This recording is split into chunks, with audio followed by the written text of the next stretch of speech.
Welcome to More Than a Few Words, a marketing conversation for business owners. My name is Lorraine Ball, and today I am really excited. I have Nick Cavarra with me. Hi, Nick. Hello. Thanks for having me, Lorraine. I really appreciate it. Oh, I'm really looking forward to this conversation.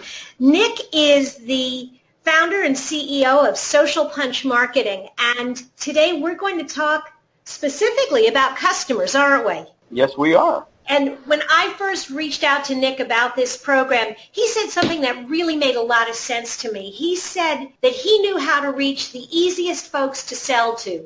Nick, who are those people? It's really pretty simple, and what's funny about it is that most small businesses, and most businesses in particular, don't understand this. The easiest people to sell to are your current customers. You know, when you say that, it makes perfect sense. But I think you're right. We do forget that. We forget because we're always chasing the new and the shiny. That's absolutely true. And I think that's what's kind of confusing about it for everyone as well. And there's a reason why it's confusing. We get bombarded every single day by, depending on which survey you listen to, 3,000 to 5,000 marketing messages every single day. And because that's the reality, we've become experts at ignoring advertising, but we've also become experts as to what we want to choose to listen to and what not to. The folks who can hit you with marketing over the head again and again and again are the big guys that have big marketing budgets. So if you think of Pepsi or Coca-Cola, for example, they can hit you almost 3,000 times themselves each day, and they continually do that over and over again. But small businesses can't compete with that. But the reality is that people think that that's the right way to market because that's what they see and hear every single day. But that's not what's going to break through for small businesses. Where small businesses can really make a difference is by being a real person as opposed to the corporate entity that the big guys usually typically are. And I always ask this, like I do a bunch of marketing seminars. One of my favorite questions to ask is, hey, do you have a really great relationship with your cable company? I love that question because, of course, they're going to say no, they don't. And you're absolutely right, that authenticity. People do business with small businesses because they feel personally connected. That's right. And you have to remember, too, and small businesses forget this, we don't do business with businesses. We do business with people. And even if you're doing business-to-business marketing, if somebody wants to call it that, it's still people doing business with other people. I think in the digital realm, because there's so many things that are fun and cool that you can do, but they're not necessarily personal. They may be automated, or maybe you've got automated emails that go out, or automated texts, or even now automated voicemails, which is like, oh my God, does anybody even listen to voicemails anymore? But there's so many things that are so unauthentic and don't make a personal connection. I always tell my customers, pick your 100 best customers and just reward the heck out of them.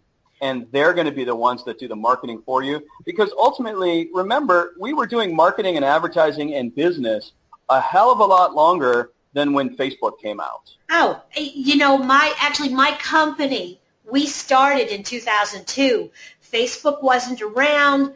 LinkedIn wasn't around. Companies weren't really even doing a lot of email marketing back then, and we had to find ways to reach our customers and reconnect with them.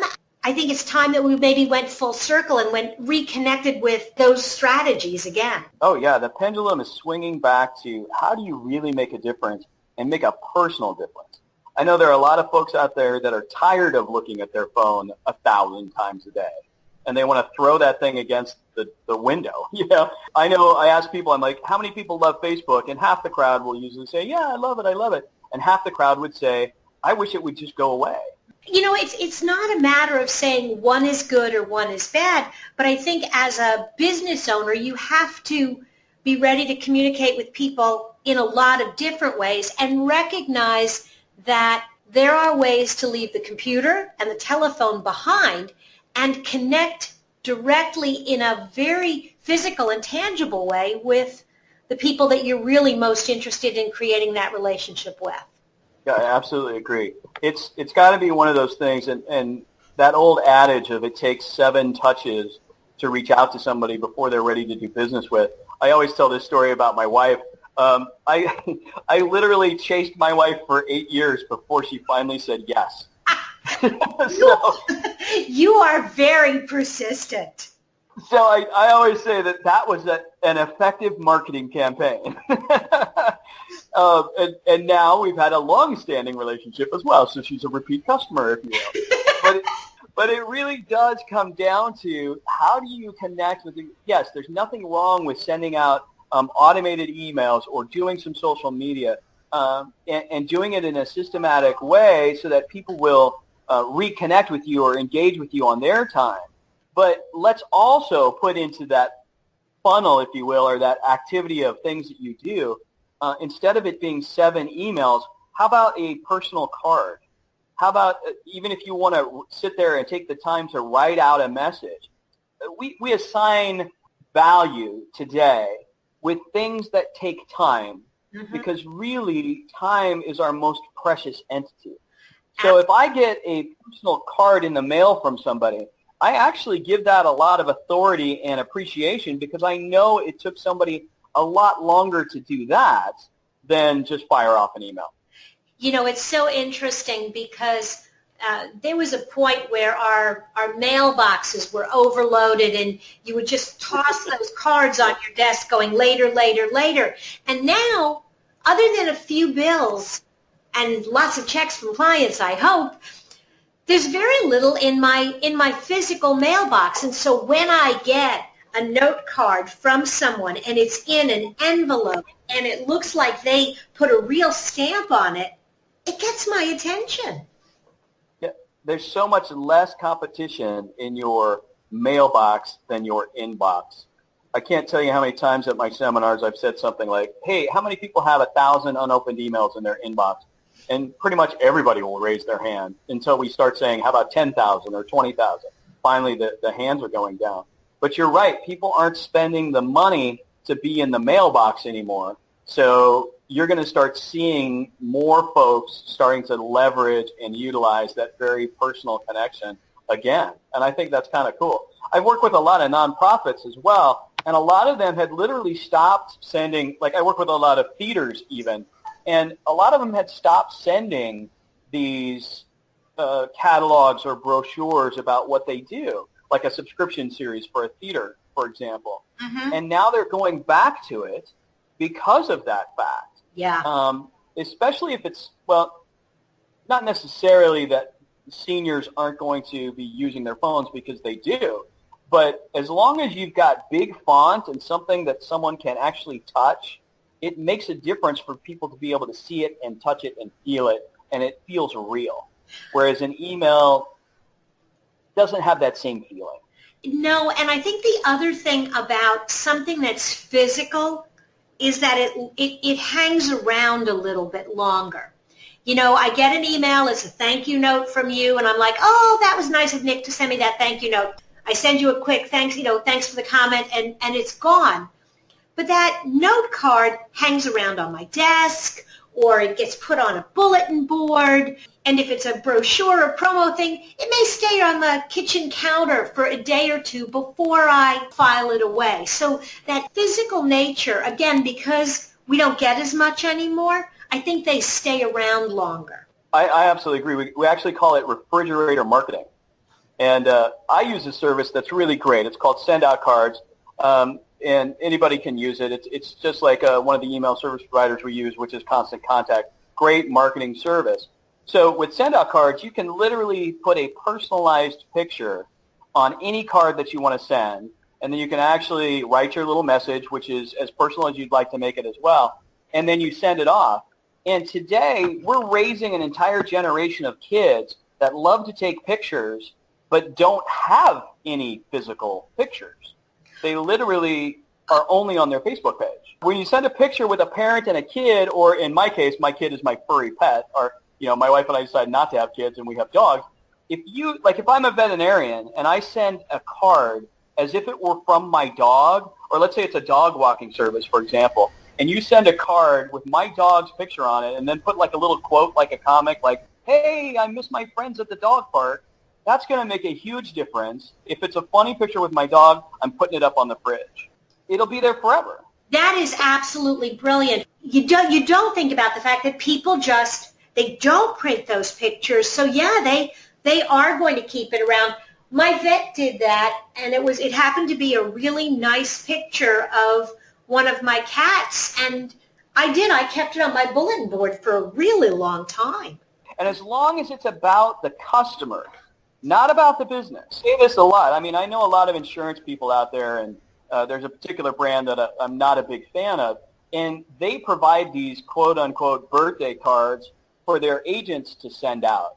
And that is a marketing card parading as a really lame birthday card. Because really all it's doing is saying, hey, happy birthday, come on in and spend more money. And that is not going to be effective at all.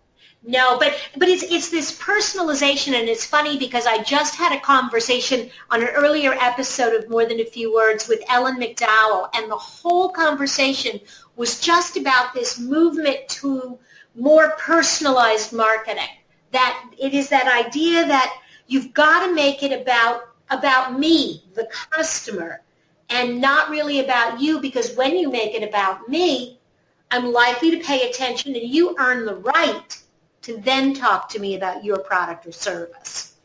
That's right. And too many of the marketers out there, or the small business owners who just don't know that that's not the right tactic. We all know you want us to buy your stuff. We know that. So when you send us 10% off, and then 20% off, and then 30% off, and then 40% off, why aren't you guys responding? Because we don't care about that. We know you'll give us a good deal. What we care about is how does that affect my life and what's in it for me. Absolutely. So you want to market to the emotional benefit of your customers, not the cool features and bells and whistles that most people get trapped into trying to talk about their business. Like, we've got the coolest features. Well, nobody cares. Yeah. How does it save time or make us money? That's all we really ultimately care about. Absolutely. So, when you're talking about cards, I think birthday cards and anniversary cards are, or thanks for coming in, are nice reminders. But are there other events that are great times to send note cards to your customers? Other occasions that seem to make sense? Certainly a welcome card is great when they first come to your business. But like what we've talked about is that most people are trying to get that new customer, and then they forget to ever talk to that customer again. So it's really important that you put some kind of process in place that you remind yourself to contact those customers, those valuable customers, every 90 days with something that's very personal. So if that can be around a holiday season, that's fine. If it's going to be Valentine's Day, summer, for example, then Labor Day, and then Thanksgiving. And I always try to leverage Thanksgiving even more than Christmas because there's even less competition for a happy Thanksgiving card than for a happy holiday card. Mm-hmm. But what's most important is that your customers will leave you because of a perceived indifference to them. And you lose 10% of your relationship if you don't talk to somebody every month. So if you've gone 10 months without talking to a customer or sending them a card or being personal with them in some way, shape, or fashion, then it's almost as if you're starting from scratch. And of course they're going to go to the next guy who's got a lower price or someone who's paying attention to them in the past 30 days that you haven't done. Who's your most valuable customer? Your most valuable customer is your repeat customer. You want to market to that person as much as possible. So, for example, I work with a lot of wineries. So do you like wine? I love wine.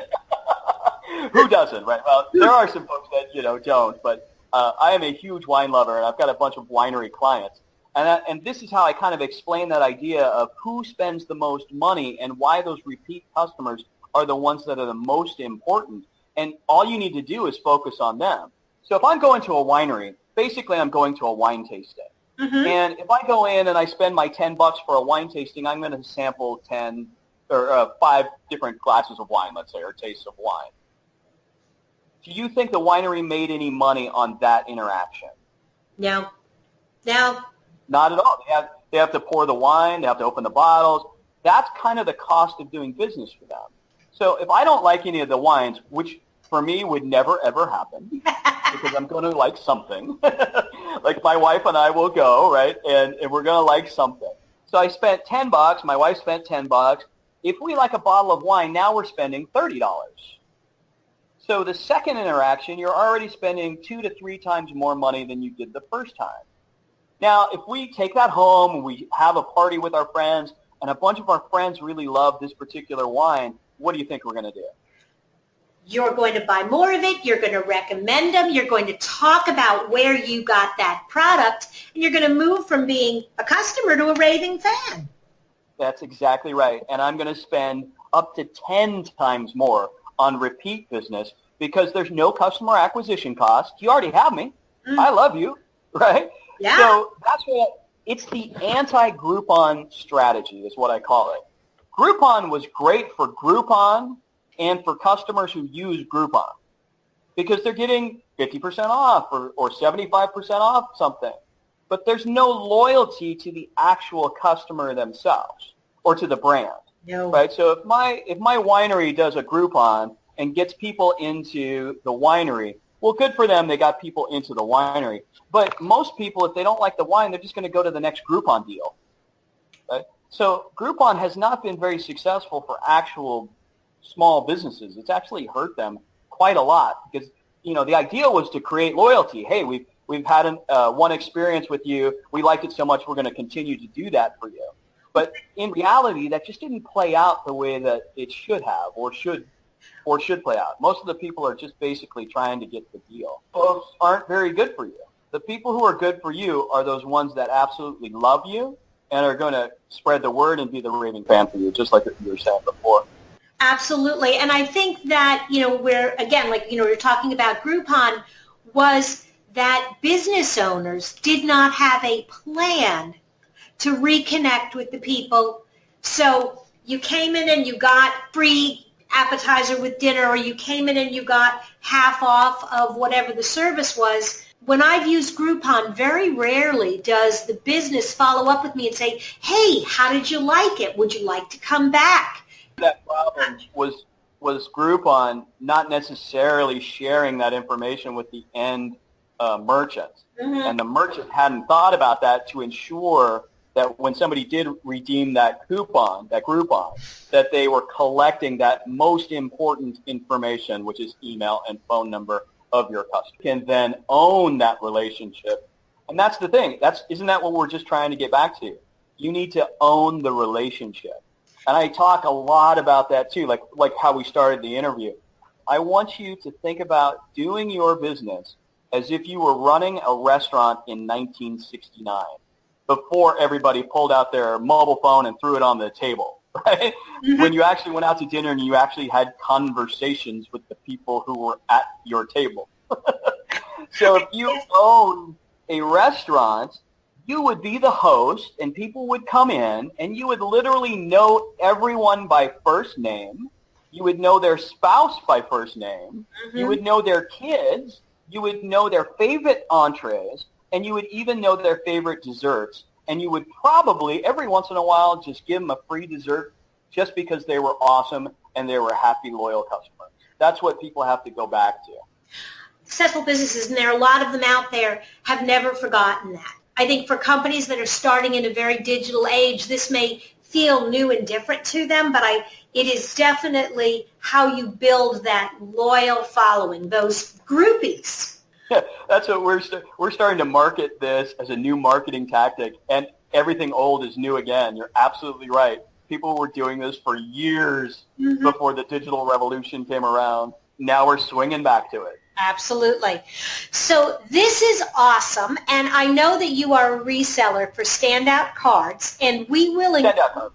Standout Cards. Yep. Standout Cards, and we will include a link to Standout Cards along with the podcast. So for those of you that are listening and you'd like to know more about it, absolutely click on the link. Follow up with Nick. Nick, if people want to get in touch with you, where should they go? So the best place, of course, is our website, socialpunchmarketing.com. And then you can find us all over social media as well. So we're on Facebook /Social Punch Marketing. And then I'm on Twitter myself at N Cavarra, C-A-V as in Victor, A-R-R-A. So hit me up there, tweet with me. Love to interact with as many customers as possible. Awesome. I really want to thank you. I think this was a great conversation, and I think a really good wake-up call for a lot of our listeners to begin thinking about the 100 customers that they need to get in touch with in the next 30 business days. And you may have even given them an idea or two on how to do that. I hope so. Well, that wraps up another episode. If you've enjoyed today's show and you'd like to learn more about Round Peg, be sure to check out our blog at www.roundpeg.biz. This has been another episode of More Than a Few Words. Thanks for listening.